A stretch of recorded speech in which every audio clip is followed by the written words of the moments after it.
এই রোমান্টিক বাংলা ছোটগল্পে লেখিকা ঐশী এবং সাংবাদিক অগ্নি প্রেমের অসাধারণ কাহিনী ফুটে উঠেছে। যুদ্ধক্ষেত্রের বিভীষিকাতা আর লেখিকার শান্ত জীবনের মিলনস্থলে তৈরি হয় এক অসাধারণ বন্ধন। ঝড়ো দিনেও টিকে থাকে তাদের ভালোবাসা, প্রমাণ করে যে সত্যিকারের প্রেম সব বাধা পার করে। হ্যালো বন্ধুগণ, গল্প কাহিনী চ্যানেলে সবাইকে জানাই ওয়েলকাম। আজকে যে গল্পটি নিয়ে এসেছি নাম হচ্ছে ঝড়ো প্রেমের গল্প। চলুন গল্পে যাক। কলকাতার বুকে ঠাসাঠাসি ঝড়ের মধ্যে ঐশী এসেছিল নতুন করে নিজেকে খুঁজতে। মায়ের অকস্মাৎ চলে যাওয়া সুখ এখনও বুকে জ্বালাপোড়া, কাচের মতো মনটা যেন কোনো মুহূর্তে ভেঙে পড়ার উপক্রম। এই বিশাল শহরে একটা সুতো বইয়ের দোকানে কাজ নেওয়াটাই ছিল তার একমাত্র ভরসা। পুরানো কথা নামের সেই দোকানটা ঐশীকে এক অদ্ভুত শান্তি দিয়েছিল। কাঠের আলমারিতে সাজানো হাজারো গল্পের মাঝে হারিয়ে যেতে পারত সে নিজের গল্পকে একটু দূরে রেখে। একদিন দোকানে ঢুকে পড়লেন অগ্নি। গায়ের রং একটু গম্ভীর, চোখে এক অদ্ভুত স্নিগ্ধতা, হাতে নিলেন রবীন্দ্রনাথের চোখের বালি। ঐশী যখন বইটা খুঁজে দিলেন, অগ্নি হঠাৎ জিজ্ঞাসা করলেন, আপনি কি পড়েছেন? ঐশী একটু অবাক হলেন। সাধারণত কেউ কাস্টমারদের পড়াশোনা নিয়ে প্রশ্ন করে না, কিন্তু অগ্নির চোখের আন্তরিকতা তাকে কথা বলতে বাধ্য করল। হ্যাঁ পড়েছি, অনেক আগে। কি মনে হয়েছিল? অগ্নি আরও একটু কাছে এসে দাঁড়ালেন।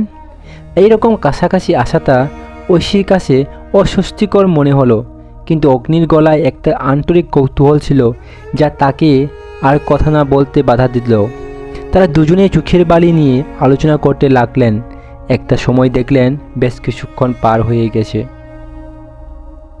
অগ্নি বইটা কিনে নিয়ে বের হওয়ার আগে ঐশীকে বললেন, আপনার সঙ্গে কথা বলতে ভালো লাগলো, আবার আসবো নিশ্চয়ই।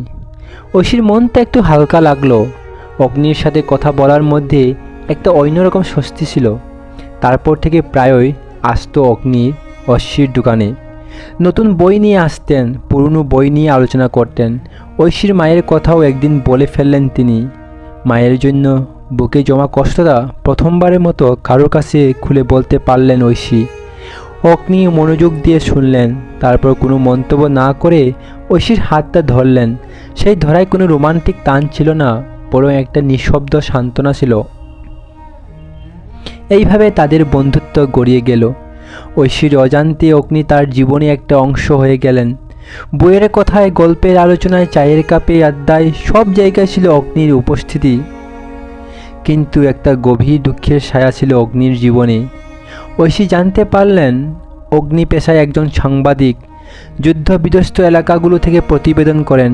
মৃত্যুকে সহচর করে চলা এই জীবনটা ঐশীকে ভীষণ চিন্তিত করত। অগ্নি চোখের গভীরে সেই সব যুদ্ধক্ষেত্রের ছায়া ফুটে উঠত মাঝে মধ্যে। ঐশীর মনে হতো অগ্নির মনটা একটু অশান্ত সমুদ্রের মতো, যেখানে ঢেউ খেলে বেড়ায় কষ্টের জল। একদিন অগ্নি এলেন, চোখ দুটি রক্তা লাল হয়ে। আমার একটা বন্ধু, শুরু করলেন তিনি, কিন্তু গলা ভরে উঠল না কান্নায়। ঐশী তাকে জড়িয়ে ধরলেন, কোনো কথা না বলে। অগ্নি তার কাঁধে মাথা রেখে কেঁদে ফেললেন। সেদিন ঐশী বুঝলেন অগ্নির প্রয়োজন শুধু একজন বন্ধু নয়, প্রয়োজন একটা আশ্রয়ের, একটা নিরাপদ কোণের, যেখানে সে নিজের কষ্টগুলো খুলে রাখতে পারবেন।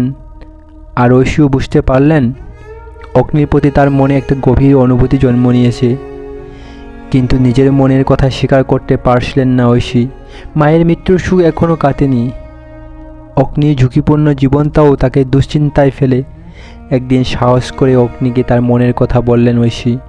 আমি জানি না কি হচ্ছে আমার সাথে, কিন্তু তোমাকে দেখতে না পাওয়ার ভয়টা। অগ্নি তার কথা শেষ না হতে ঐশীর গালে হাত দিয়ে থামিয়ে দিলেন। তার মুখের এক পাশে একটা হালকা হাসি ফুটে উঠল। আমিও ঐশী, তোমাকে হারানোর ভয়টা আমারও রয়েছে, কিন্তু আমার কাজটাই আমার জীবন। ঐশীর চোখে জল এলো। সে জানতো অগ্নি মিথ্যে বলছে না, কিন্তু ভালোবাসা কি কিছু নিশ্চয়তার সাথে বাঁধা? ঐশী নিজের মনে প্রশ্ন করলেন।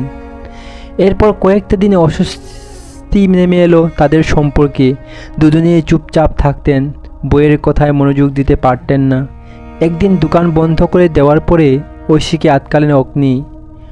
ঐশী একটানা নিঃশ্বাসে বললেন, আমি সরে চলে যেতে পারবো না, তোমাকে ছেড়ে চলা আমার পক্ষে অসম্ভব, কিন্তু আমার কাজটাও আমি সেরে দিতে পারি না। ঐশী চুপ করে থাকলেন। একটা সমঝোতা করতে পারি কি? অগ্নি একটু এগিয়ে এলেন। যখনই সম্ভব ফিরে আসবো তোমার কাছে। ঐশী তাকালেন অগ্নির চোখের দিকে। সেখানে দেখলেন এক অসম্ভব দ্বন্দ্বের ছায়া। ভালোবাসার টান ও পেশার দায়িত্ব দুটোই টানছে তাকে। জানতো ঐশী এই সিদ্ধান্ত সহজ নয়, কিন্তু সেও তা আর নিজের মনের টানকে অস্বীকার করতে পারবেন না। একটা গভীর নিঃশ্বাস নিয়ে ঐশী বলল, ঠিক আছে অগ্নি, কিন্তু প্রতিবার ফিরে এসে আমাকে সব খুলে বলবে। যুদ্ধের মাঠের গল্প, তোমার ভয়, তোমার কষ্ট, সব আমি সব শুনবো। অগ্নির মুখে ফুটে উঠল একটা স্বস্তির হাসি। সে ঐশীকে জড়িয়ে ধরল। থ্যাংক ইউ ঐশী, তুমি আমার সব। এরপরে দিনগুলো কেটে গেল এক অদ্ভুত সুখের ছোঁয়ায়। অগ্নি যখন থাকতেন তখন দোকানের পরে ছাদে বসে তারা গল্প করতেন। ঐশী শুনত দূর দেশের গল্প, যুদ্ধের বিভৎসতা, মানুষের দুঃখ আর সাহসের কথা। অগ্নি শুনত ঐশীর ছেলেবেলার গল্প, তার লেখির স্বপ্ন। দুজনের জীবন যেন দুই মেরু, কিন্তু ভালোবাসা সেতু হয়ে দাঁড়িয়েছিল তাদের মাঝে। কিন্তু সুখ সবসময় স্থায়ী হয় না। একদিন খবর এলো অগ্নি যে এলাকায় রিপোর্ট করছেন সেখানে তীব্র গোলাগুলি চলছে। দিনের পর দিন কোনো খবর নেই। ঐশী ছটফট করে উঠলেন।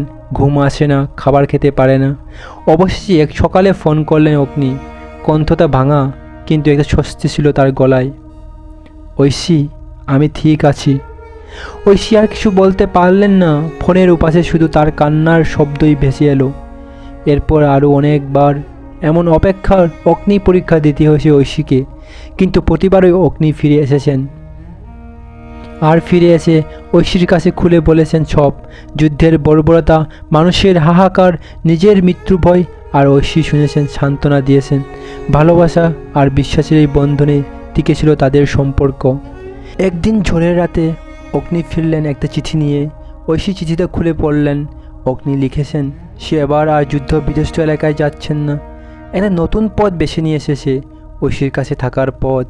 চিঠিটা শেষ করে ঐশী তাকালেন অগ্নির দিকে। অগ্নির চোখে ছিল এক অপার স্নেহের ঝিলিক। ঐশী জানতো তাদের এই ভালোবাসা কোনো সাধারণ প্রেমের গল্প নয়। এটা ছিল দুই মেরু বিপরীত জীবনের মিলন, নিরাপত্তা ও ঝুঁকির মাঝে এক অবিমিশ্র বন্ধন। অগ্নি যুদ্ধের মাঠ থেকে ফিরে এলে ঐশী তাকে আগলে ধরতেন, যেন আর কখনো সে যেতে না দিতে পারা যায়। আর অগ্নি ঐশীর চোখে দেখতেন শান্তির আশ্রয়, সেই নিরাপত্তা যেটা তাকে আবার নতুন করে বাঁচার শক্তি দিত। একদিন সকালে ঐশী অগ্নিকে দেখালেন তার লেখা একটি গল্প। সেই গল্পে ছিল যুদ্ধের ক্ষত, মানুষের দুঃখ, কিন্তু ছিল আরও কিছু। ছিল মৃত্যুর মুখোমুখি দাঁড়িয়েও মানবিকতার জয়, ছিল ভালোবাসার অদম্য শক্তি।